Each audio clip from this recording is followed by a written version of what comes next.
Hello again. In today's video, I would like to ask a question which maybe seems too ridiculous or unnecessary to even ask. And that question is, what is a native language? What does it mean for something to be your native language? Now, why should I even bother asking this question? Well, I will tell you, if you're interested in learning foreign languages, I've said at the beginning of this learning series that it's important that you really understand what human language is and a little bit about how it works, because if you do understand this, then it is going to help you with your foreign language learning goals in the long run. And this might not be exactly clear how it works, but there is a lot of myths and misconceptions about how language works, which if you can clear those up and get rid of these misconceptions in your head, which you probably don't even realize that you have, later on in your foreign language learning journey, it's going to help you so you do not run into these roadblocks, which you might not understand are there or why they're there. Okay, so just bear with me a little bit today when I would like to explore what is a native language. Now you've probably, maybe you have some intuitions about what a native language is. A native language is the language that you put when you have to fill out a form and they ask you your native language. Maybe if you live in this kind of monolingual environment, like if you live in the United States, maybe it's so taken for granted that you speak English and that's your native language and it's the language of everyone around you, that maybe you haven't given it much thought.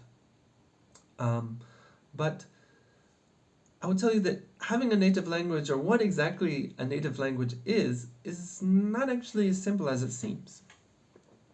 Now, first of all,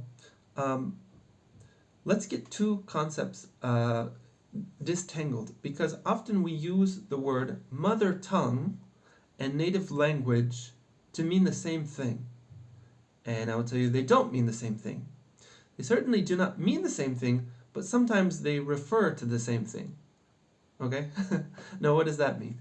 Well, for example, typically we're going to break down this definition later and come up with a new definition. But for now, let's just say a native language is the language which you speak best.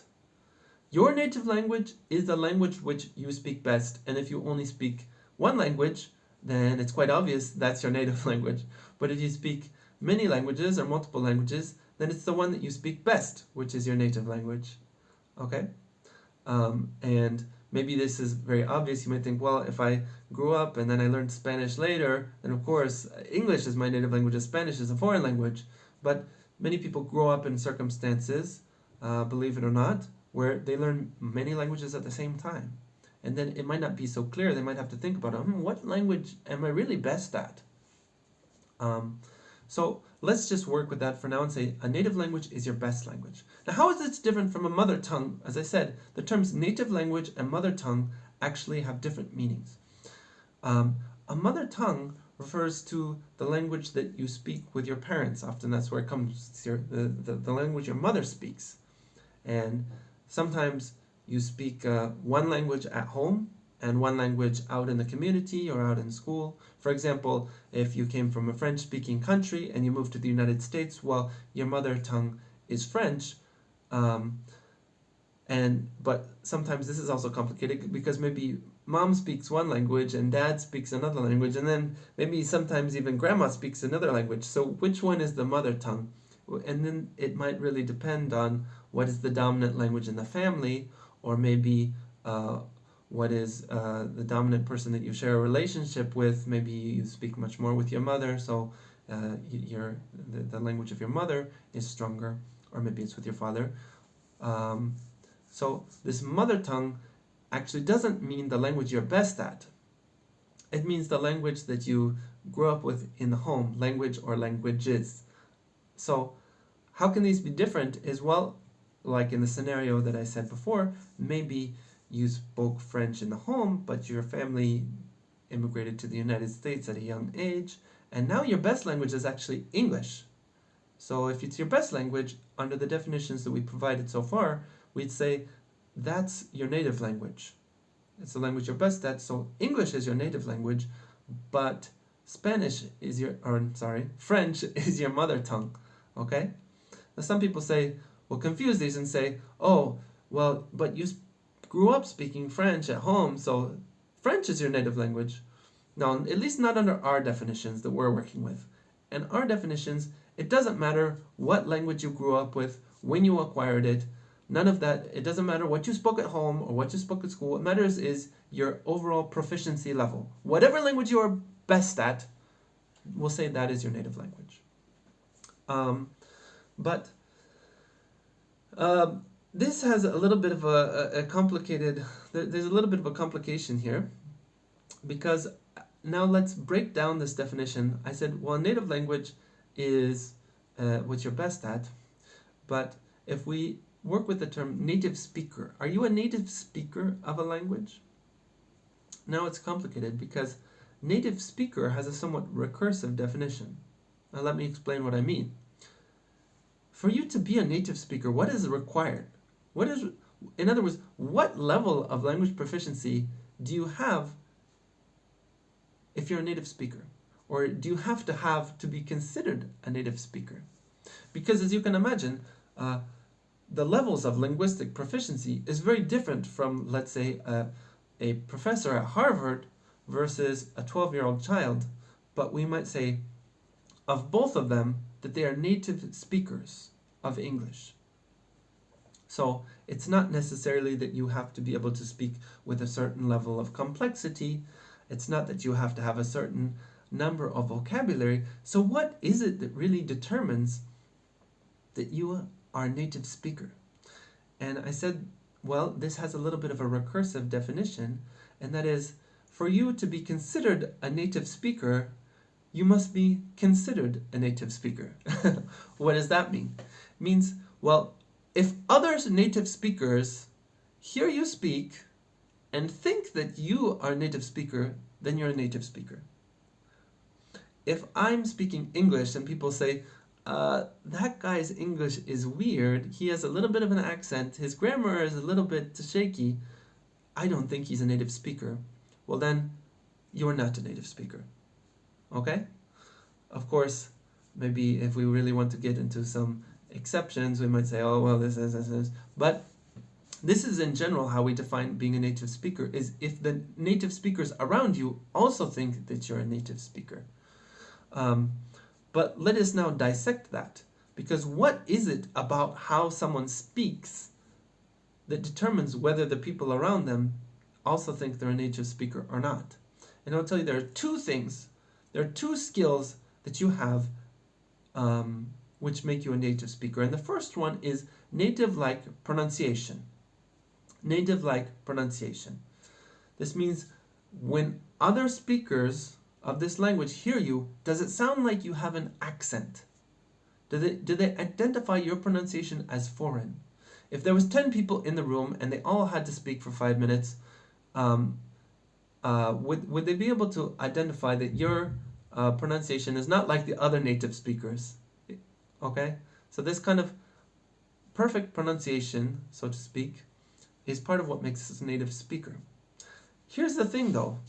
Now think about this. Well, people in the United States are native speakers of English, and people in the United Kingdom, this I'm talking about in general, of course there's native speakers of other languages in these countries, but the majority of people in these countries, in countries like the United States, the United Kingdom, New Zealand, Australia, Singapore, and many other countries throughout the world,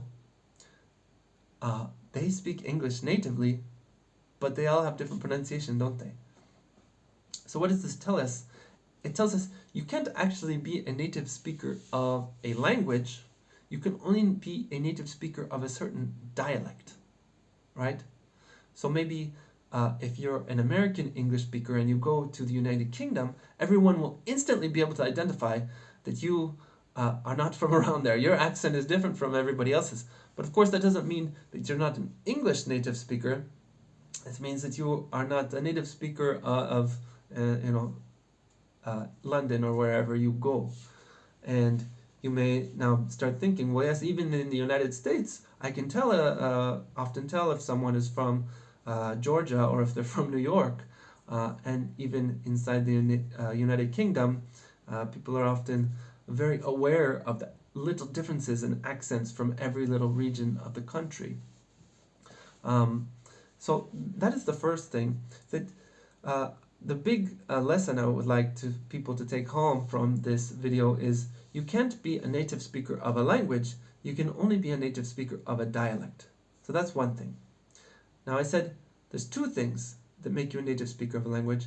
Well, first one is that pronunciation, and that is dialect specific. And the second one is you have a native speaker intuition. Ooh, that sounds interesting. What is that? Native speaker intuition means that you can kind of tell if someone's speaking properly from a grammatical point of view as well. If someone's speaking, even if they have perfect pronunciation, if their grammar doesn't quite sound right, it's like, oh, that doesn't sound quite right. Now, oftentimes, if someone makes a very obvious error, like they say, I have two car, instead of saying I have two cars, well, that's a very obvious mistake. But it's not always necessarily so obvious, like, oh, you violated that verb was conjugated wrong, that word was not inflected correctly. There can often also be little minute differences in which something just doesn't sound right about it. Now, how do you know something doesn't sound right? It's not based upon the grammar lessons that you got in school. It's an intuition that you have. You just have an intuition of whether something is proper English or proper in whatever your native language is, or not. You just know it when you see it or hear it. That is proper English, and that is not proper. Now let's not confuse this and say, well, I've often read these essays by high school students, American high school students, and that's not proper English. Forget about that. Written language is something completely different. We're just talking about speaking, and we're not judging the quality of someone's expression. We're just judging whether the grammar that they use is proper or not. And when we say grammar, it doesn't necessarily, like I said, mean is that the verb conjugated properly or is that word inflected properly. It's also, in general, how we combine words into sentences. That is the grammar of the language. And if you're a native speaker, it means you have perfect intuition. But it doesn't mean that you actually are a perfect speaker of the language in that everything that comes out of your mouth will be perfect. That's why I say perfect intuition and not that you have perfect grammar. Because often when you're speaking, people trip over their words. They make little errors when they're speaking. Sometimes even native speakers will mess up a little conjugation or an inflection here. And it doesn't mean they're not a native speaker if they make mistakes from time to time because, well, we're humans, and so sometimes you abort a sentence in the middle of saying it. So, if you look at the whole sentence, it sounds a little bit weird because you said, oh, when I went to the park, not yesterday, actually, I was at the store. So, like, if you were to take this kind of sentence, it starts to sound very kind of weird if you were to put it into writing. But it doesn't mean you're not a native speaker if you do these kind of things. Being a native speaker means you have this intuition. It doesn't mean that you speak or use language flawlessly. It just means that when you are exposed to a little piece of language, spoken language, you can determine whether that person sounds like a native speaker or not, whether that sounds like acceptable English, for example, or not. So, jumping back, how does this differ from a native language and a mother tongue? Well, if you grew up in a monolingual environment, you may not realize, but people who grew up with different languages often have vastly different levels of proficiency.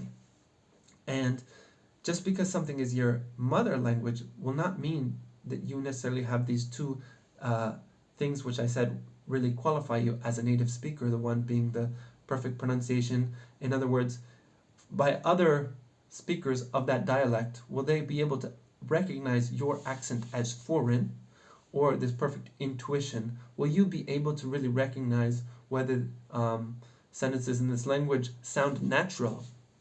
Okay, so you might be able to speak the language with some degree of fluency if you grew up with it, but that doesn't necessarily mean that you have this native-like proficiency.